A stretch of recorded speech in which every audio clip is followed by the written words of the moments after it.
বিয়া খাব যাব ওলাইছোঁ। বিয়াখন কিন্তু অসমত নহয়। হেল্ল' অসমবাসীৰে স্মিনপিয়া ফেমিলিলৈ স্বাগতম। আজি এখন বিয়া খাব ওলাইছোঁ। হাৰিয়ানাত হয় বিয়াখন। একদম একেবাৰে অসমীয়া বোৱাৰী হৈ ওলাইছোঁ। আমিও আমাৰ অসমীয়া সাজযোৰ দেখাব লাগে বাহিৰৰ মানুহ, হয়নে নহয়? বলক এতিয়া বিয়াখন আপোনালোককো অলপ দেখাওঁ। বলক। বৰ্তমান আমি বিয়া ঘৰ পালোঁ। হিমাচলৰ পৰা হাৰিয়ানা আহি পালোঁ। আজি বিয়াখন আছিলে মোৰ হাজবেণ্ডৰ ষ্টুডেণ্ট এজনৰ, ইণ্টাৰ্ণ দাদাকৰ বিয়া আছিলে।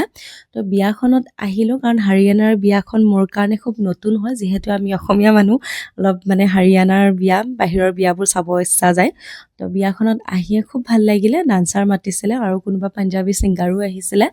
তেনেকৈ বিয়াখন আমি ধুনীয়াকৈ এনজয় কৰিলোঁ। আৰু মই মেখেলা চাদৰযোৰ পিন্ধি অহাৰ কাৰণ এটাই, ইহঁতক দেখুৱাবৰ কাৰণে, কাৰণ ইহঁতেতো শাৰী চুৰিদাৰ পিন্ধিয়ে থাকে, কিন্তু মেখেলা চাদৰযোৰ ইহঁতৰ কাৰণে ইমানেই বেলেগ লাগিছে যে চবেই সুধিছে যে কাপোৰযোৰ ক'ৰ হয় আৰু কাপোৰযোৰৰ নাম কি।